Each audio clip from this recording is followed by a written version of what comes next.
Le cercle RH, le débat quotidien de Smart Job, l'expatriation.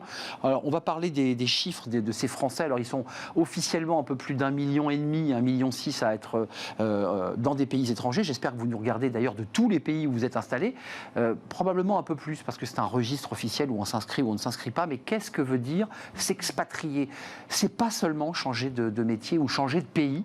C'est aussi embarquer toute sa famille, changer d'école, changer de lieu de vie, changer parfois de langue, évidemment.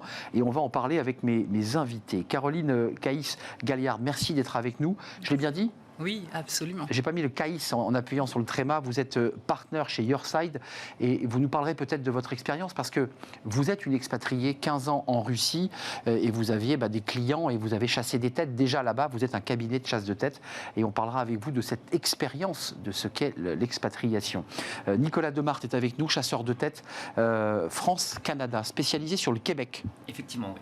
On est un cabinet québécois. Et vous avez un petit accent québécois. C'est vrai, vous le sentez? Vous avez une petite pointe d'accent. Ok, d'accord. Et j'imagine que vous passez, votre vie entre le Québec... Là-bas, et puis je fais l'aller-retour de temps en temps. Oui. Et expatrié, vous aussi? Oui. De fait? Exactement. Vous êtes tombé dedans quand vous étiez petit? On va dire ça comme ça, oui. Donc j'ai continué.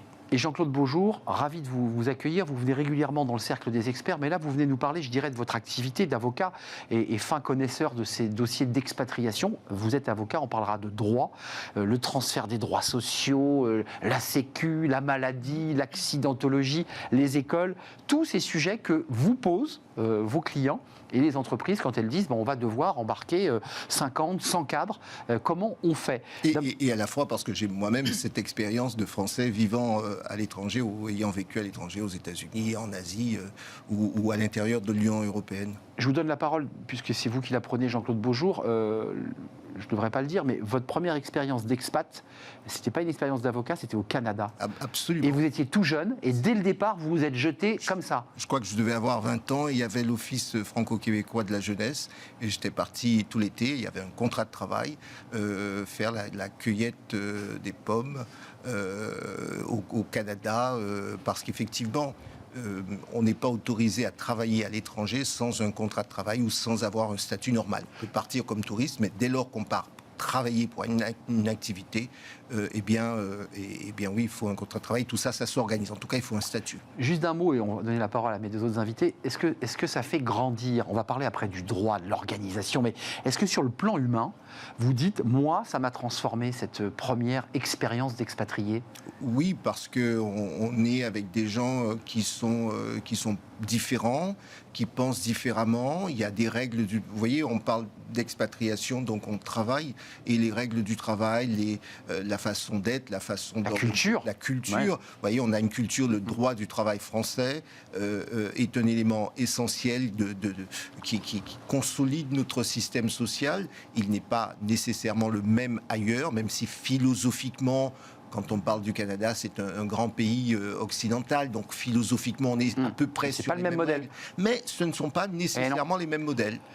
Caroline Caïs-Galliard, alors à la fois votre expérience d'expatrié, là, véritablement 15 ans en Russie avec des clients, qu'est-ce qui a fait que vous vous êtes dit, il faut que je monte un cabinet de chasse de tête? Il y a quoi? Il y a un vide? Il y a quoi? Une angoisse existentielle? Il y a un besoin d'accompagner ces entreprises et ces expatriés? En réalité, quand je suis partie au départ, je suis vraiment partie la fleur au fusil. Vous aussi? Oui, vraiment.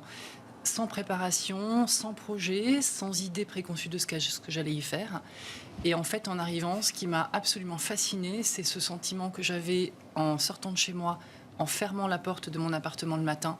Je me demandais, qu'est-ce que je vais découvrir? Qu'est-ce qui va m'arriver aujourd'hui? À Moscou? À Moscou. Et ça m'a absolument fascinée. Au départ, j'étais partie pour 3 ans. En réalité, j'ai rejoint un cabinet qui était déjà implanté là-bas. Et j'y ai évolué. Je suis passée de consultante et j'ai fini par en prendre la direction générale. C'est ça.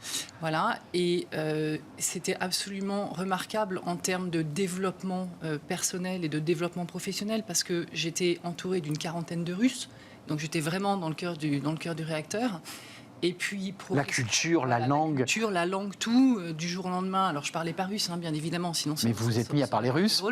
J'ai surtout commencé à travailler en anglais, et puis petit à petit, évidemment, on apprend le russe. Et puis, professionnellement, j'ai eu une évolution et une ascension que je n'aurais pas eu en France. C'est en ça que l'expatriation est une opportunité, une chance professionnel, parce qu'on arrive à exercer des métiers et à avoir des postes qu'on n'aurait pas eu en France. Alors, on a la liste des pays d'accueil des Français d'étrangers. Alors, le premier, c'est la Suisse. Bon, ça, c'est l'ordre officiel, mais États-Unis. Jean-Claude Beaujour, Royaume-Uni, on a une très grande communauté française à Londres notamment, la Belgique et le Canada. Alors, hormis la Suisse et la Belgique, peut-être pour des raisons plus fiscales que d'expatriation pour se grandir humainement, mais beaucoup de jeunes, alors peut-être que ça a baissé, mais disaient, moi, de toute façon, j'en ai ras-le-bol de la France, parce qu'on l'entend, ça, et moi, je me barre et je pars au Québec. Oui, effectivement. Est-ce que ça existe toujours? Est-ce que ce phénomène est toujours là? Ou est-ce que, si on regarde les chiffres, que ça se tarit un peu? Non, le Québec a une très belle image. C'est un peu l'immigration facile, parce qu'on parle français, c'est un peu des cousins finalement. C'est exactement ça. Je suis sursollicité par des Français qui veulent tenter l'aventure canadienne, notamment québécoise. Donc, tous les jours, je suis harcelé par des Français. Il y a une très très grosse demande. Je vous appelle, je vous dis, moi, ras-le-bol, je voudrais renverser la table. Qu'est-ce que vous leur dites? Vous leur dites, bravo, super, mais attention, il y a une liste de courses à respecter? Oui, je leur dis de se préparer. Comme je le dis, c'est l'immigration facile, le Canada. Donc certains pensent qu'on n'a pas besoin de visa de travail, comme vous le disiez. Il y a besoin de visa? Il y a besoin d'un visa de travail obligatoirement. Donc certains ne savent pas, donc je leur dis surtout, renseigne-toi, parle-en autour de toi. Il y en a beaucoup qui ont vu un reportage sur le Canada, qui dès le lendemain se disent, exactement ça. Je veux partir, mais c'est le sujet qu'on a là, c'est une expatriation, on quitte tout du jour au lendemain, donc ça se prépare énormément. Ça se prépare, et ça se prépare aussi sur les droits sociaux. Je rentre un peu dans le vif du sujet, parce que quand on part en famille, je prends l'exemple de L'Oréal, on va diriger une filiale dans un pays, États-Unis par exemple, il faut d'abord régler l'école des enfants, il faut poser la question au mari quand c'est une femme et lui dire, il faut que tu trouves un boulot là-bas. Et puis ensuite, on réfléchit aux droits sociaux. La Sécu, elle marche là-bas, votre Sécu française? Oui, il y a beaucoup d'accords entre le Québec et la France. C'est pour ça que ça facilite les choses. On peut arrêter sa sécurité sociale ici pour passer sur la RAMQ, on appelle ça, donc la sécurité sociale au Québec. Pour la retraite également, il y a des accords entre les deux pays. Ça, c'est important. Oui. Jean-Claude Beaujour, je me tourne vers le juriste, mais ça, c'est quand même des questions qui sont posées en premier. Comment je gère les droits sociaux de mes salariés, la santé, s'ils sont malades, s'ils ont un accident? Enfin, tous ces sujets-là sont posés. J'ai deux observations importante à faire. La première, c'est que toutes les expatriations ne sont pas des expatriations de cadres avec des sociétés bien établies. Donc il faut vraiment faire attention à ceux qui s'expatrient volontairement. Et là-dessus, il faut faire la distinction entre le détachement et l'expatriation. Alors c'est quoi la différence d'ailleurs? Alors le détachement, l'entreprise dit à son salarié, Dupont, tu seras dans notre filiale américaine pendant un maximum, c'est la loi qui le prévoit, un maximum de 6 ans. Ce qui veut dire que le salarié va travailler aux États-Unis, mais sous droit français. Sous le droit français, avec le régime de protection sociale française, etc.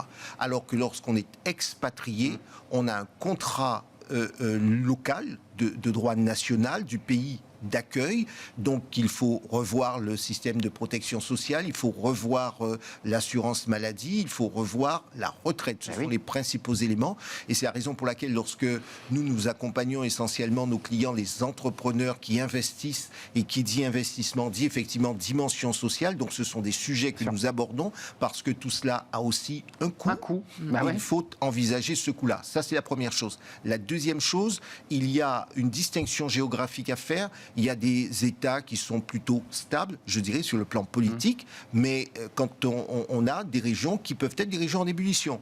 On a vu ce qui s'est passé, Caroline Gallière le sait, en Russie. Il a fallu rapatrier un certain nombre de gens. Donc tout ça, ça doit se préparer. Quand on est un grand groupe, j'ai envie de dire, on gère à peu près, mais il ne faut pas oublier que 80% de nos entreprises françaises sont des PME, et ce sont les PME qui contribuent à l'activité internationale, et donc ça, c'est beaucoup plus compliqué, ça doit s'anticiper, c'est mon propos. Caroline Caïs-Galliard, vos clients, qu'est-ce qu'ils vous demandent? Parce que si c'était si facile, il n'y aurait pas besoin de cabinet et d'accompagnement. Bon, ça serait facile, il y a un site internet, on s'inscrit, on part.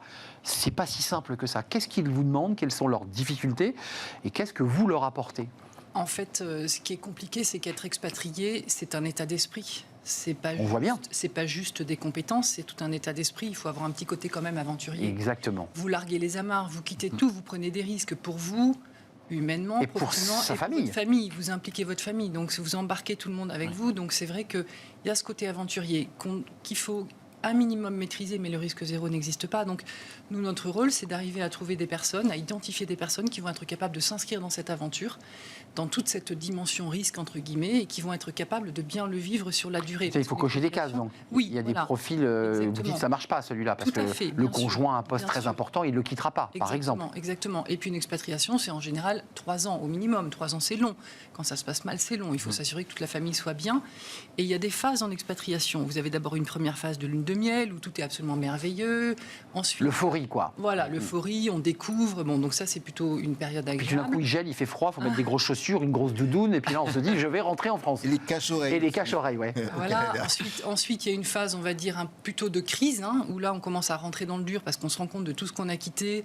On est loin de sa famille, loin de ses amis, etc. C'est très psychologique. Oui, absolument. Et là, on est vraiment confronté au quotidien aux difficultés de la vie sur place. Ensuite, il y a une phase d'adaptation où là, ça commence à vraiment bien être un peu plus facile. On se fait des réseaux, on épouse les codes, on commence à intégrer la culture, etc.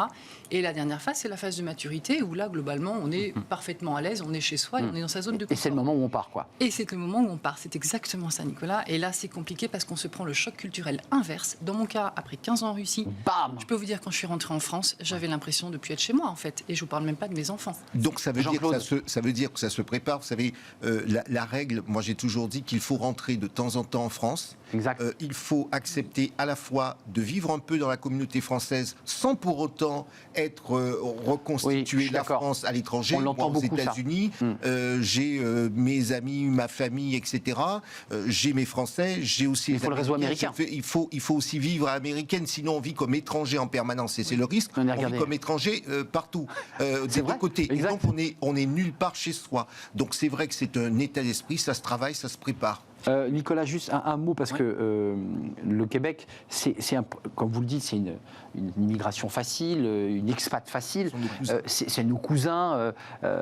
Ça facilite aussi les aventuriers. Alors, au-delà même des cadres de grands groupes, où là, il y a des ciblages aux États-Unis, mais là, c'est vraiment l'idée, je prends mon sac à dos. Et on le voit beaucoup, parce qu'il y a beaucoup de jeunes aujourd'hui qui disent, moi, je ne rentre pas dans l'entreprise, je veux travailler très loin, j'ai créé ma petite boîte. Est-ce que pour eux, c'est plus compliqué? Parce qu'il y a 1,6 million environ d'inscrits au registre, mais on dit quand même qu'il y a 2,5 millions de Français expats.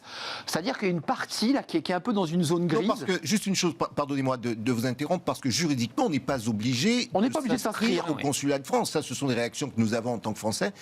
Des gens qui sont habitués s'inscrivent, c'est la première chose que je fais, mais de se signaler à l'ambassade, sinon, des tas de raisons, des tas de raisons, y compris de sécurité, en cas de souci, pour qu'on puisse voir papier, mais on n'est pas obligé de s'inscrire. Vous avez ce profil-là où ce sont quand même des entreprises, des grosses entreprises, avec des cadres, d'une manière traditionnelle, très packagée, je dirais, dans l'offre. Oui, c'est ça qui est marrant, c'est qu'il y a une telle pénurie de main-d'œuvre au Québec qu'ils accueillent tout le monde aujourd'hui. On va aller sur des soudeurs, mais on recrute dans l'aéronautique pour Bombardier, par exemple. On va recruter des acheteurs, même des recruteurs, des personnes dans les RH. Alors, au Québec, c'est pareil qu'en France, en fait. Oui, c'est même pire. Ils ont 2% de chômage, je crois. Ils n'ont même pas assez de monde pour combler tous les postes sur place. Donc, c'est pour ça qu'ils vont chercher tout type de profil à l'étranger. Donc, c'est-à-dire, votre boulot, vous, là, c'est vraiment de sortir le dépliant en disant, voilà, bonjour, on cherche ça au Québec, vous allez voir, c'est super. Exactement. À part qu'il fait un peu froid. Oui, c'est exactement. C'est ça que vous faites. Oui, complètement. Mais ça me facilite la vie dans le sens où les Français veulent s'expatrier. On le disait juste avant, puis le Canada est une belle destination. Puis en plus, on a des entreprises québécoises qui n'ont plus le choix de s'ouvrir à l'international. Donc ça nous facilite énormément la vie. Pour juste États-Unis, parce qu'on a une liste des pays avec des régions d'accueil un peu dans l'ordre. C'est l'Europe qui domine à 48%, l'Amérique à 20%. Amérique avec un S, les Amériques.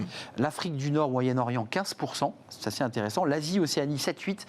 Juste un petit paradoxe, parce qu'on parle de la Chine comme le moteur économique. Et c'est assez paradoxal, parce que c'est plutôt les États-Unis et l'Europe qui attirent. Et la Chine reste encore un pays où il y a quoi? Il y a des freins? Oui, je vous dirais, je connais aussi la Chine. Les Chinois, aujourd'hui, suffisamment sont staffés, comme on dit. C'est exactement ça. Ils ont les gens qu'il faut. Vous savez, moi, lorsque j'étais très jeune, les Chinois disaient, on a besoin de cadres, on a besoin de gens. Et c'est vrai aussi pour l'Afrique noire, pour l'Afrique du Nord. Il y avait un besoin, entre guillemets, de cadres, de techniciens, de métiers, parfois de métiers. Aujourd'hui, vous allez au fond du Japon, vous trouverez des Japonais qui vous font de la très bonne pâtisserie française dans le sud du Japon.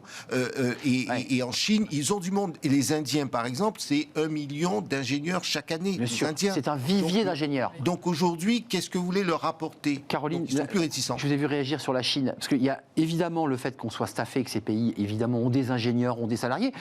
Puis il y a aussi, pour nous, côté français, une sorte de barrière culturelle. Évidemment. Ça crée une peur. Et à ce niveau-là, la Russie, en l'occurrence, est une expatriation difficile. Clairement. Il y a un niveau d'adversité dans ce pays très Clairement. élevé.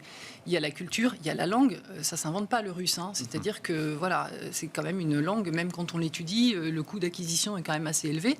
Et puis, en fait, ce qui est très troublant, c'est que quand on arrive en Russie, on s'attend à ce que les personnes fonctionnent comme nous parce que physiquement, on se ressent. Mais ils ne fonctionnent pas du tout comme nous. Identique.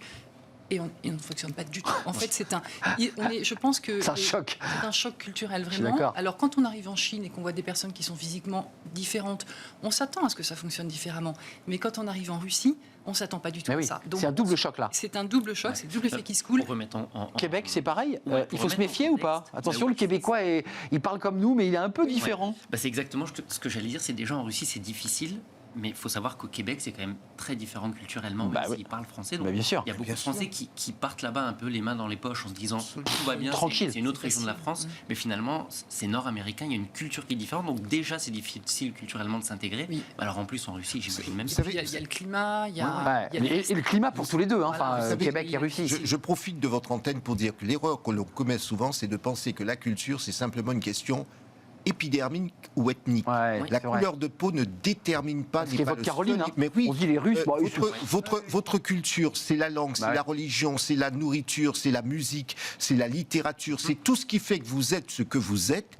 Et vous pouvez être noir de peau et être plus proche d'un Français que quelqu'un C'est qui sera vrai. blanc de peau. C'est votre niveau social. Il est arrivé que l'on me dise, des copains japonais me disent, mais on se comprend mieux que l'on ne se comprenne avec quelqu'un qui est dans un milieu socio-professionnel complètement différent. Ouais. Et c'est vrai entre ouvriers, c'est vrai entre... Vous voyez, il y a des tas d'éléments qui composent la culture Un d'un mot individu. avant de nous quitter sur vous l'avez évoqué d'ailleurs Caroline, sur la réussite professionnelle. Vous êtes monté plus vite que si vous étiez resté en France pour 1000 raisons Bien sûr. dans l'évolution des femmes dans une entreprise. Et là, vous avez explosé.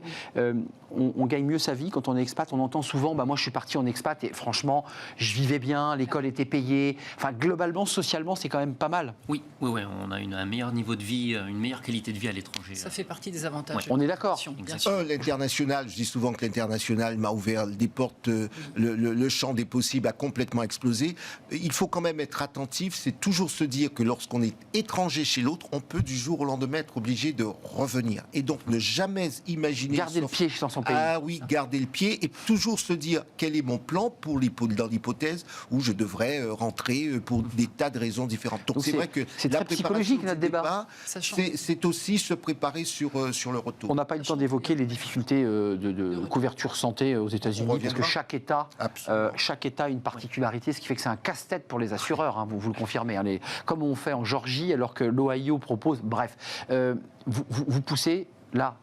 Dans cette émission, à vous encourager cette jeunesse là qui sort des écoles et qui cherche du sens, qui dit à partir en expat Bien sûr. ou en détachement. Il n'y a que des avantages en termes de développement personnel, professionnel, ouverture d'esprit, linguistique, financier, comme on le disait. Donc, il y a vraiment beaucoup d'avantages. Tenter l'aventure. Dernier mot. Je dis 10 fois oui parce qu'on n'est jamais obligé de partir définitivement. On part et on a toujours la possibilité de revenir. Donc pourquoi se priver? Bien sûr. Mais ne perdez jamais le lien, nous dit Jean-Claude Beaujour, avec votre pays, avec la France, qui permet de pouvoir revenir. Et nous avons des structures, les centres français, l'Alliance Exact. française. Il y a vraiment notre réseau diplomatique. C'est une expatriation de revenir, nous dit Nicolas. Oui. Ouais, c'est ça, il faut se repréparer au retour. Oui. Merci à vous trois. Moi, ça m'a donné envie de partir. Alors, peut-être pas en Russie, vu le contexte, mais peut-être plus au Québec ou en Asie. Venez à Washington. À Washington. Venez sur la côte est des États-Unis. Oui, ça me plaît. Ça, Washington, ça me plaît bien. Merci à vous trois. Merci Jean-Claude Beaujour, avocat international en droit des affaires. Merci à Nicolas Demarthe d'être venu nous éclairer sur cette relation particulière avec le Québec, directeur des opérations France chez Go RH. Et vous faites la navette en permanence entre le Québec, le Canada et la France. Et merci à Caroline Caïs-Galliard à la tête de Your Side et qui parle russe maintenant, j'en suis sûr. Bah, évidemment. Merci à vous trois. On termine notre émission avec Fenêtre sur l'emploi, avec notre partenariat Talents for the Planet et nous accueillons notre invité.